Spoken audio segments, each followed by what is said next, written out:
ahubwo iboro nge nizereyemo nakubwiye ngo hari igihe cyageze ngewe ibyo nari mfite amavize y'amamiliyoni nikora kwiyenza nyine imeze neza pe abakinyi ni bamwe na wenda nabazamura nyine ndi umuntu nyine nago nakorana nawe nyine ibiceri byazamutse ngo sinkuzamura noneho ibiceri biragabanyuka bagumye kuri ya mishara barabizi nimba bazi ko ndi kubeshya banyomoza.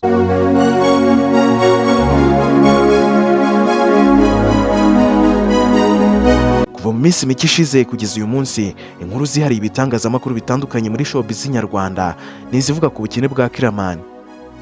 Mu bihe byashize nibwo Kiramani yasoraga filime yise Kwiyenza, filime yakinagamo ari mudugudu akubita abakobwa bambaye utujipo tugufi.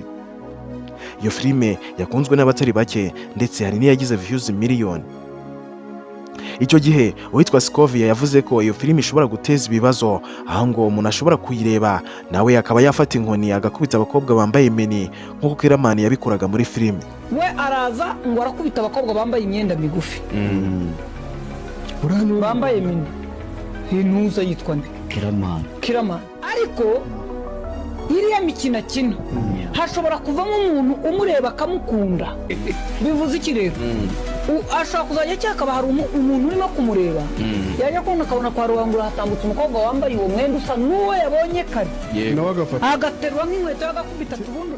Icyo gihe Kiramani ntiyongeye gusohora iyo filime, views cyangwa se abarebaga ibihangano bye baragabanuka. Ibintu byahise bijya ku rundi rwego, abantu batangira kugira bati Kiramani yakennye. Mu gushyira umucyo ku bukene bumuvugwaho, Kiramani yavuze ko abantu bari kubikabiriza nkaho koko yakennye ku rwego yasaba umunyu. Ngo ntakennye nanjye nkikanga bugeze uko ndurakuba nakennye kuri rwa rwego usaba umunyu we. Nyamara Kiramani yavuze ko ari krize zisanzwe zijyanye n'uko turi mu mezi mabi kuba YouTubers. Ikindi kandi krize ni ibintu bisanzwe nyine turi mu YouTuber turi mu mezi mabi turi mu kwa gatatu aca mu kwa kane no kwa gatanu mu kwa gatandatu birabimeza neza ndatangira gusubira mu bice ndabyizeye kandi.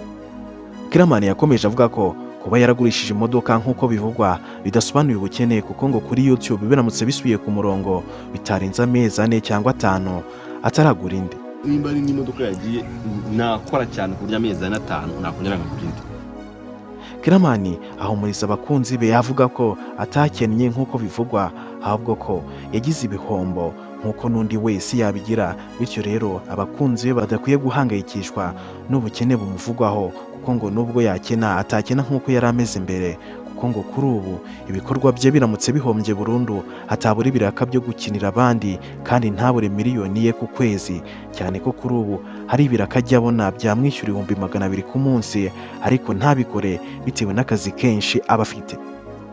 Kiramani kandi avuga ko mu gihe agifite isambu ye ahingamo ariyo YouTube channel abakunzi be badakwiye guhangayika ahubwo ngo bazahangayike umunsi YouTube channel ye izaba yibwe cyangwa se yademonetijwe. Kiramani kandi avuga ko we nabo bakorana bagiye gukora uko bashoboye ibintu bikongera bigasubira ku murongo kuko ngo kuva mu kwezi kwa 9 Kiramani yategetswe na muganga gufata ikiruhuko nyuma yo kumusuzuma agasanga yarashyushye mu ruhanga ndetse n'imitsi ijyana amaraso mu bwonko yaratangiye kwifunga.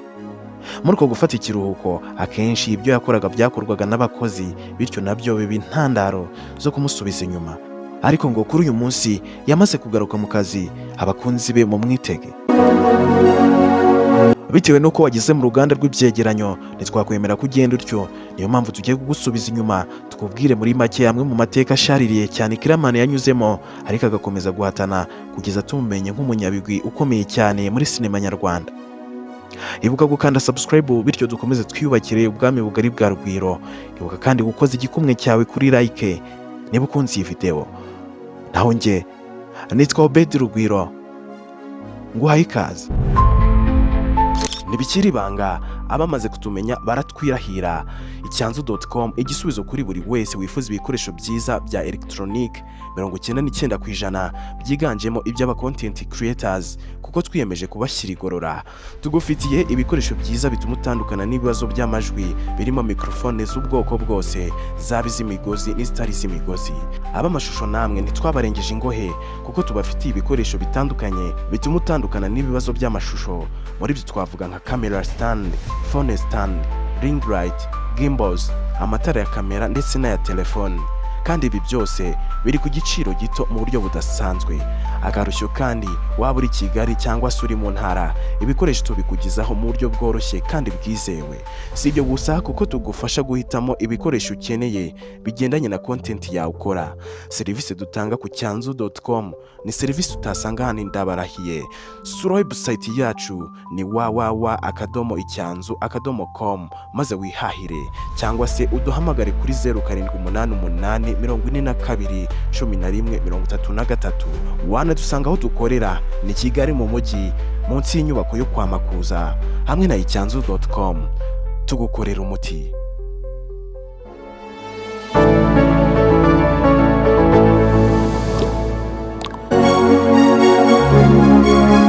Ubundi Kiramani mu busanzwe yitwa Niyonshuti Yannick, yavukiye mu Biryogo ndetse n'ababyeyi be niho bakomoka. Yannick wamenyekanye nka Kiramani ni umukinnyi wa filime na komedi, akaba umwanditsi, director na producer wazo. Uyu Kiramani ni mwene Rwema John nawe wamenyekanye mu bijyanye na sinema, akaba umwe mu bakinnyi b'ikinamico Runana, aho yamenyekanye ku mazina ya Shyaka. Ku myaka ye 22, Kiramani yatangiye kwitegura urugendo rwo kuba umupapa nyuma yo gupfundurana agaseke n'umukobwa bakundanaga, gusa ku bw'amahirwe make ariko meza amutera inda. Kiramani wari umudiskibana, bamwe bacuruza filime n'indirimbo ku muhanda, yabanaga n'abandi basore 4 mu nzu y'icyumba na salo. Ikindi kandi ni mashini yakoreshaga atanga filime ntiyariye, icyo gihe rero yagombaga kuverisa nyiri mashini. Mu bihe by'akangaratete amaze gutera inda nta bushobozi, yiyemeje kuzana umugore, gusa abasore babanaga bamubwira ko ari umuriro yikururiye bitewe nuko ntacyo kumutungisha yari afite. Ubwo byari bimucanze, abasore bagenzi be bamuvanze, yiyemeje kubwira inshuti ye y'umukobwa ko ibyiza yakuramo iyo nda, gusa nyamukobwa amubera ibamba. Kiramani nawe ageze aho abona ko gukuramo inda atari wo muti ukwiye, bityo abwira umukobwa kuba ari iwabo ariko ahisha inda, akaba ashakisha ubushobozi, hanyuma nyuma y'iminsi mike bakabana. Kiramani yahise abona akazi ko gukora ibintu bya air condition mu nyubako y'ubumwe, ari nako umukobwa yisonzesha ngo batabona ko atwite. Gusa nyuma baje kubibona bahita bamwirukana, bamubwira gusanga uwayimuteye. Icyo gihe yahamagaye Kiramani wari kuri plafo hejuru, amubwira ko bamwirukanye. Kubera igihunga telefone yaramucitse nkaho yakayiramiye ajyana nayo. Kubw'amahirwe yasanze hasi hari ibintu byari bishashe, maze abigwaho ntiyagira icyaba. Muri ibyo bihe bitari bimworoheye, Kiramani yarahagurutse afata telefone ye atekerereza abasore bagenzi be uko byamugendekeye, bamubwira ko nta kibazo yamuzana bakareba uburyo babasiganamo. Gusa nabwo Kiramani abona ko iyo nzu bishyuraga 60,000 uko babanaga, we ubwe atayipevera. Bagenzi be bamubwira ko rero baba bayibanyemo kugeza igihe azabonera ihuje n'ubushobozi bwe. Kiramani ubwo yahembwaga yashatse agashamburete k'25,000, gusa ngo nako kukishyura biragorana kugeza ubwo yagezemo Landlord amezi 2 atishyuye. Ntibyigeze byoroha habe namba, kuko nkaho yakagundaguranye no kuvamo ideni ry'ubukode. Umugore we yagiye kubyara bitunguranye, kuko ngo muganga yarababwiye ko azabyara mu kwezi kwa 7 ariko abyara mu kwezi kwa 5. Icyo gihe ngo nta base, nta kigoma, nta n'imyenda n'ibindi nkenerwa bari baraguze uretse 2,500 Kiramani yari afite mu mufuka. Kiramani ageze kwa muganga yasanze 2,500 ntacyo yamara, maze telefone ya Samsung yari afite bamuhaga 30,000 yarayanze, birangira ayitangiye 20,000 ayiguramo ibikoresho, madamu we arataha. Kiramani wakoraga cyane kugira ngo babeho yarakoze arahirwa, bava muri ka gashamburete bimukira mu nzu ifite icyumba na salo. Icyo gihe ngo Kiramani yagiye mu kimina aranakiyobora, ibintu bitangira kuba munange. Icyo gihe ngo yaguze frate, agura n'utundi dukoresho two mu nzu, ibintu bitangira kugenda neza. Umunsi umwe yanyuze ahantu bakeneye ry'abarezi, abona umuntu akizemo 100 kimuhaye 6,000, kiramukurura akina 100 rimubyarira 5,000, ahita atangira kumva ko business ari iyo. Ayo 5 yaramaze kurya byarangiye kiyisubije, ahita yumva kimugiyemo ideni, birangira kimwokamye. Amafaranga yari afite ashize, ajya gukura mu ikimina, maze kiramurya kugeza ikimina kigezemo 900. Nyuma y'uko ibintu byari bikomeye, abo mu Kimina bamumereye nabi, Kiramani yabwiye umugore we gusanga nyirabukwe wabaga muri Uganda, noneho agasigara ashakisha ubuzima bwazamara gukunda akamugarura mu Rwanda. Icyo gihe Kiramani yashatse imashini maze asubira muri bya bindi yakoraga byo kugurisha filime. Kiramani yarahariye komedi z'uwitwa Kanyabugande Olivier uzwi nka Nyakso. Umunsi umwe Nyakso na timu ye bacaho yakoreraga bagiye gukina komedi. Kiramani yagira amatsiko yo kureba uko babikina, arabakurikira. Agezeyo haboneka karori gato kabura ugakina, maze Kiramani wari wabakurikiye ahita agakina. Dore ako karori naka.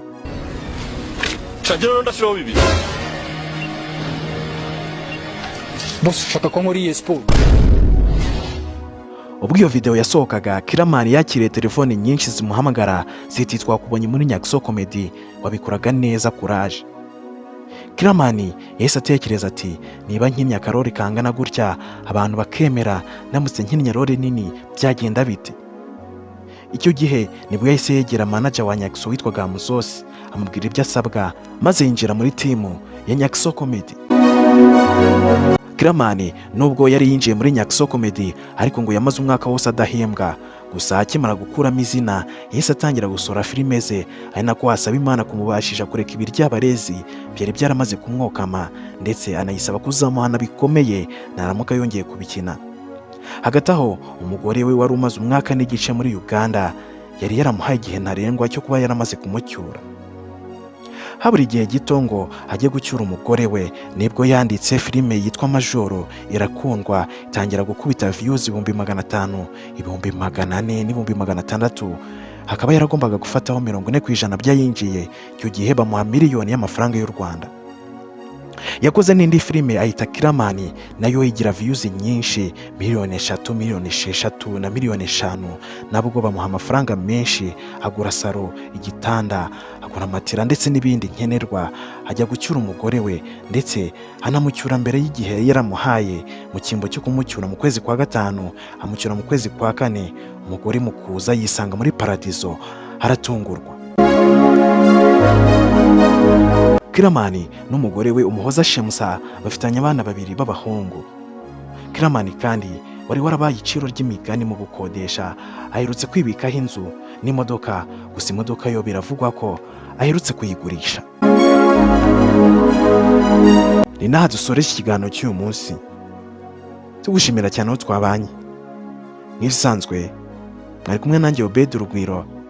Mukomeze kugira ibihe byiza, turabakunda. Naho ubutaha, Imana ibarinde.